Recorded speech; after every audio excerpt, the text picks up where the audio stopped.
নমস্কার বন্ধুরা, শুভ সকাল। আমার সকল বন্ধুদের জানাই স্বাগত। আশা করি আপনারা সকলেই ভালো আছেন, সুস্থ আছেন। আমিও ভালো আছি, আমার পরিবারের সকলেই ভালো আছে, সুস্থ আছে। এই যে সকাল সকাল সব কাজ সেরে নিয়েছি, সেরে চান করে পুজোটাও দিয়ে নিয়েছি।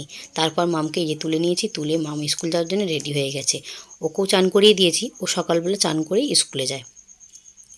তো ওকে ওষুধ খাইয়ে দিয়ে বিস্কুট দিয়েছি খেতে। আর এদিকে আমি মামসোনার স্কুলের বইগুলো গুছিয়ে দিচ্ছি আর টিউশনের খাতাগুলোকে বার করে নিচ্ছি। আর মামসোনার ড্যাডি দিতে যাবে, ততক্ষণ আমি দোকানে গিয়ে বসবো। মামকে দিয়ে মামের ড্যাডি চলে এসেছে, দোকানে বসে রয়েছে। তো দোকান থেকে আমি চলে এসেছি, এসে আর 1 মিনিটও দেরি করিনি। ভাবলাম সকাল সকাল রান্নাটা করে নিই। ডাল সেদ্ধ বসিয়ে দিয়েছি, আর এই যে বেগুন কেটে নিয়েছি, বেগুন কেটে লবণ হলুদ মাখিয়ে নিয়েছি। আর এদিকে কড়া বসিয়েছিলাম, তেল গরম করতে দিয়েছিলাম, তেলটা গরম হয়ে গেছে। এবার বেগুনগুলোকে এক এক করে তুলে দিচ্ছি, দিয়ে এটাকে ভেজে নেব। গ্যাসের ফ্লেমটা লো করে 2-3 মিনিট ঢেকে এটাকে ভেজে নেব। বেগুনটা ভাজা বসিয়ে দিয়ে এদিকে আমি সবজিটাও কেটে নিয়েছি। করলা কেটেছি আর বেগুন আলু, করলা আলু বেগুন দিয়ে ঝাল করব। আর পেঁয়াজটাও কেটে নিয়েছি, এই যে কাঁচা লঙ্কা নিয়েছি। আর এদিকে এই যে পেঁপে দিয়ে মসুর ডাল সেদ্ধ হয়েছে। প্রথমে এক টুকরো পেঁপে ছিল, ভাবলাম পেঁপে দিয়ে ডালটা সেদ্ধ করে নিই। ফ্রিজেতে একটা মাছের মাথা পড়েছিল 2 টুকরো, তো সেটাকে বার করে নিয়েছি আর করলা আলু সবজির মধ্যে দিয়ে দেবো। সেটাকে বার করে এই যে ভেজে নিয়েছি। ভেজে নেওয়ার পর এই যে একটা ভর্তা বানাবো, তাই জন্যে সর্ষের তেল দিয়ে তেলটা গরম করে নিয়েছি। গরম করে নিয়ে কালো জিরে ফোড়ন দিলাম, দিয়ে এই যে রসুন তুলে দিলাম। রসুনটাকে লাল করে ভেজে নেব। ভেজে নেওয়ার পর কুচি করে রাখা পেঁয়াজটাও তুলে দেব। পেঁয়াজটাকেও নেড়ে ভেজে ভেজে নেব। পেঁয়াজটা হালকা ভেজে নিয়ে পরিমাণ মতো হলুদ দিয়ে দিয়েছি আর স্বাদ মতো লবণ দিয়ে দিয়েছি। দিয়ে এটা একটু নেড়ে চেড়ে ভেজে নিলাম। ভেজে নিয়ে আর ফ্রিজেতে 3-4টে সিম পড়েছিল, সেটাকে একটু ভাপিয়ে নিয়েছি। ভাপিয়ে নিয়ে কাঁচা লঙ্কা দিয়ে পেস্ট করে নিয়েছি। এই যে এদিকে আমার সিম ভর্তাটা রেডি হয়ে গেছে। এটা এবার নামিয়ে নেব। আর এই রকম যদি ভর্তা থাকে না, আমার তো আর কিছুই লাগে না। 1 থালা ভাত আমি অনায়াসে এই ভর্তা দিয়ে খেয়ে উঠে যাই। আর এই যে ভর্তাটা নামিয়ে নিয়ে তো যে ভেজে রেখেছিলাম মাছটা, করলা আলু সবজিটা বসিয়ে দেব। কড়াতে তেল দিয়ে এই যে তেলটা গরম করে নিয়েছি। গরম করে আলুটা তুলে দিয়েছি। আমার একটু মনে ছিল না যে বাবু আর মামের জন্য ডিম ভেজে নিই, তো রান্নাটা করে নিই। তারপর ওরা যখন খেতে বসবে তখন ওদের গরম গরম ভেজে দেব।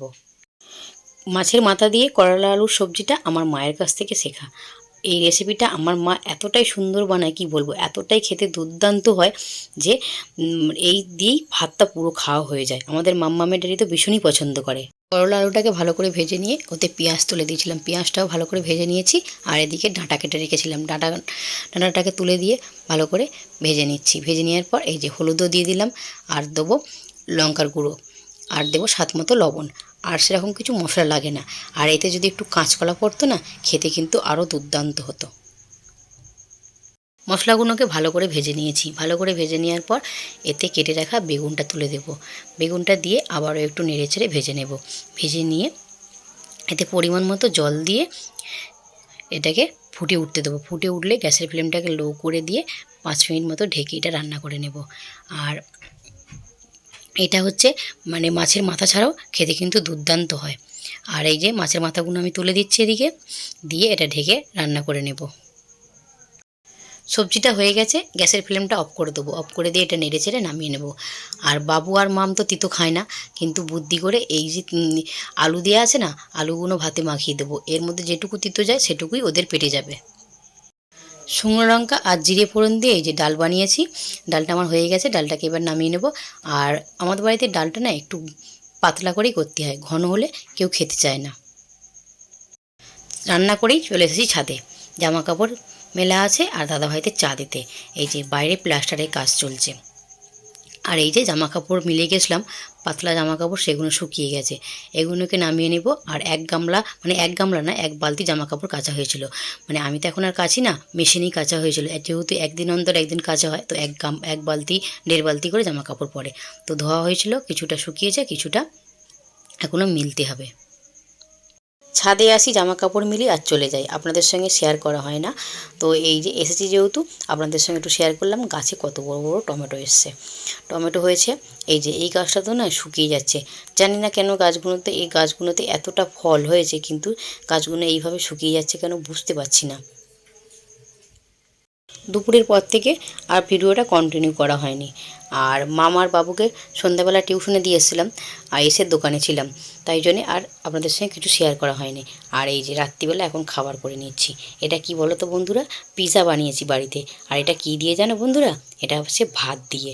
দুপুরে দুটো ভাত বেঁচে গেছিলো, সেই ভাত দিয়েই পিৎজা বানিয়েছি। পিৎজা দেখে মাম তো ভীষণই অবাক হয়ে গেছে। এই যে মাম তো একদম তাকিয়ে দেখছে।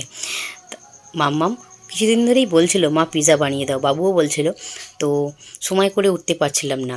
আর আমি তো এটা এমনি বাড়িতে যা ছিল তাই দিয়েই বানিয়েছি, ভাত দিয়েই বানিয়েছি। তো একটা পিৎজায় তো সবাই তো হবে না, তাই জন্যে আবার একটু চিতই পিঠা বানিয়েছি। চিতই পিঠা এই যে দুধে ভিজিয়েছি, সামান্য একটু দুধও ছিল, তো ভাবলাম দুধটা নষ্ট না করে দুধেই ভিজিয়ে নিই, যেহেতু গুড় নেই খাবো কী দিয়ে, তাই জন্যে দুধে ভিজিয়ে চিতই পিঠা আর এই পিৎজা। আর আজকের মতো ব্লগটা এখানেই শেষ করছি। ভালো লাগলে লাইক কমেন্ট শেয়ার করার জন্য অনুরোধ রইল।